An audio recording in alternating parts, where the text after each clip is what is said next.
દિવસે ને દિવસે રાજ્યમાં કાયદો અને વ્યવસ્થાની સ્થિતિ છે તે કથળતી જાય છે. નિર્દોષ લોકોની હત્યા અને છેતરપિંડી જેવી ઘટનાઓએ માજા મૂકી છે. ત્યારે એકલતાનો લાભ લઈ અથવા લાલચ આપી ફોસલાવી કુમળી દીકરીઓને હવસખોરો પોતાની ભૂખ સંતોષવા શિકાર પણ બનાવે છે. આવી જ ઘટના રાજકોટમાંથી પણ સામે આવી છે. નમસ્કાર, આપની સાથે હું છું ભગવતી વિશાવડિયા. રાજકોટમાં યુનિવર્સિટી રોડ પર ઋષિકેશ સોસાયટીમાં ભાડાના મકાનમાં રહેતા કેન્સર હોસ્પિટલના નર્સના ઘરમાં બદઇરાદે ઘૂસેલા પાડોશીએ નર્સના છરીના ઘા ઝીકી મોતને ઘાટ ઉતારી દીધા છે. બદઇરાદો પાર નહીં પડતા મહિલાએ પ્રતિકાર કરતા પાડોશીએ નર્સની હત્યા કરી દીધી છે. પોલીસે આરોપીની ધરપકડ કરી છે.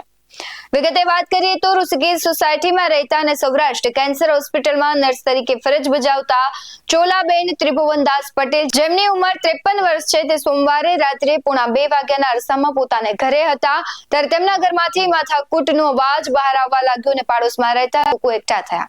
ચોલાબેનના ઘરમાંથી પાડોશ કાનજી ભીમા વાજા બહાર આવ્યો અને તેના હાથ લોહી લુહાણ હતા. તેની પાછળ ચોલાબેન લોહિયાળ હાલતમાં રૂમની બહાર પોર્ચમાં આવ્યા હતા અને પટકાયા હતા. કાનજી વાજા પોતાના ઘરે નાસી ગયો. જ્યારે ચોલાબેન બેભાન થઈ ગયા હતા ત્યારે સ્થળ પર પહોંચેલા 108ના સ્ટાફે ચોલાબેનને મૃત જાહેર કર્યા. ઘટનાના પગલે યુનિવર્સિટી પોલીસ સ્ટેશનના પીઆઈ HN પટેલ સહિતની ટીમ દોડી ગઈ હતી અને નર્સ ચોલાબેનના મૃતદેહને પોસ્ટમોર્ટમ માટે હોસ્પિટલમાં ખસેડવામાં આવ્યા. સમગ્ર ઘટનામાં પોલીસ શું કહી રહી છે તેના પર નજર કરીએ. મરણ જનાર બેન હેડ નર્સ તરીકે Rajkot cancer research and cancer ઇન્સ્ટિટ્યૂટમાં નોકરી કરતા હતા અને તેઓ છેલ્લા 4 મહિનાથી રાજકોટ બદલી થઈને આવેલ. તે અગાઉ તેઓ અમદાવાદ ખાતે નોકરી કરતા હતા અને યુનિવર્સિટી પોલીસની વિસ્તારમાં ઋષિકેશ વિસ્તારમાં રહેતા હતા, ભાડેથી રહેતા હતા. અત્યારની હાલમાં તપાસ ચાલુ છે. અત્યારનું કોઈ હજી સ્પષ્ટ કારણ જાણવા મળ્યું નથી, કારણ કે બનાવ મોડી રાતનો છે અને હાલમાં આ બાબતે તપાસ ચાલુ છે. બેનનો PM કરી અને તેમજ આગળની હાલની કાર્યવાહી ચાલુ છે. આરોપીનો કોઈ ગુનાહિત ઇતિહાસ નથી. આરોપી છૂટક મજૂરી કરતો, ખડીએ કામ કરતો, વગેરે કામ કરતો હતો.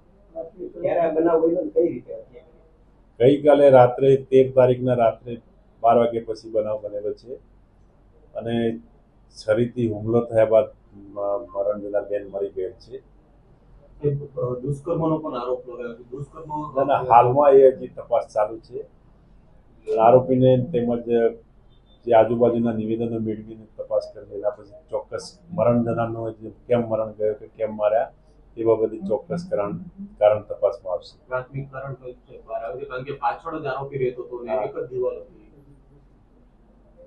એ વાતચીત એમના મૌખિક વાતચીત થતી એમની, પણ એવું કોઈ બાબતે હજી કોઈ સ્પષ્ટ કારણ નથી મળ્યું કે કેમ આ બનાવ બને. ના, હજી સુધી કોઈ એવું પ્રાથમિક પૂછપરછ દરમિયાન કોઈ એવું ચોક્કસ કારણ જાણવા મળ્યું નથી. હાલમાં તપાસ ચાલુ જ છે. ત્યાં ઘટના સ્થળેથી 108 પહેલા 108ને બોલાવી, ત્યાં આજુબાજુના જે રહેવાસી છે એમને પછી પોલીસને ડાયલ 100 કરેલું, PCR ગયેલી, તેમજ પોલીસના PI સાહેબ શ્રી પણ ગયેલા અને તેમજ ત્યાં FSL અધિકારીને પણ રૂબરૂ બોલાવી. જે વખત બનાવના સમયે રાત્રે આ બનાવ બનેલો, પછી આજરોજ સવારે FSL અધિકારી રૂબરૂ બોલાવી ત્યાં બનાવવાળી જગ્યાનું પંચનામું કરેલ અને જરૂરી તપાસના કામે કપડાં તેમજ જરૂરી લોહીના નમૂના તેમજ સામાન કબજે કરેલ છે. આરોપી કોણ છે ને એની શું હતી? આરોપીનું નામ કાનજીભાઈ ભીમાભાઈ વાંજા છે ને મૂળ રહેવાસી કોડીનાર તાલુકાના ગામનો છે અને અહીંયા છૂટક મજૂરી કરતો હતો. એટલે હાલમાં એની હજી પૂછપરછ ચાલુ છે. પૂછપરછના અંતે એની અટકાયત કરવામાં આવશે. એ પણ ભાડે રહેતો હતો. નર્સની હત્યા બાદ હવે મામલો વધુ ગરમાયો છે. GCRIના નર્સિંગના સ્ટાફમાં જોરદાર આક્રોશ જોવા મળી રહ્યો છે. આડેધડ આંતરિક બદલીના કારણે ચોલાબેનને રાજકોટ મૂક્યાનો આરોપ લાગી રહ્યો છે. ત્યારે ડાયરેક્ટર શશાંક પંડ્યા મનમાની કરતા હોવાના પણ આરોપ જે સ્ટાફ છે તેમણે લગાવ્યો છે. કેન્સર હોસ્પિટલનો નર્સિંગ સ્ટાફ રજૂઆત માટે પહોંચ્યો હતો. અગાઉ કેન્સર હોસ્પિટલના અનેક ડોક્ટરો પણ આ કારણોસર નોકરી છોડી ચૂક્યા છે તેવી વાતો થઈ રહી છે. અણધડ વહીવટના કારણે ન્યુરો વિભાગના ડોક્ટરોમાં આક્રોશ જોવા મળ્યો અને જાણીતા ન્યુરોલોજિસ્ટ પણ GCRI માંથી નોકરી છોડી ચૂક્યા છે. આરોપ છે કે સારા ડોક્ટરને હેરાન કરાઈ રહ્યા છે અને GCRI માં આડેધડ બદલીઓ કરાઈ રહી છે અને આ ઘટનામાં જે આરોપી છે તેની પત્ની પણ નર્સ હોવાની વાત સામે આવી છે. એટલે ક્યાંક ને ક્યાંક આમાં શંકાને કહેવાય કે બીજ છે તે રોપાઈ ગયા છે. ત્યારે સમગ્ર ઘટનામાં પોલીસ તપાસ કરી રહી છે. આરોપીની ધરપકડ કરવામાં આવી છે. હવે વધુ તપાસમાં સામે આવશે કે આરોપીએ શા માટે મહિલાની હત્યા કરી છે. ત્યારે આરોપીને યોગ્ય સજા મળે તેવી પણ માંગ ઉઠી રહી છે.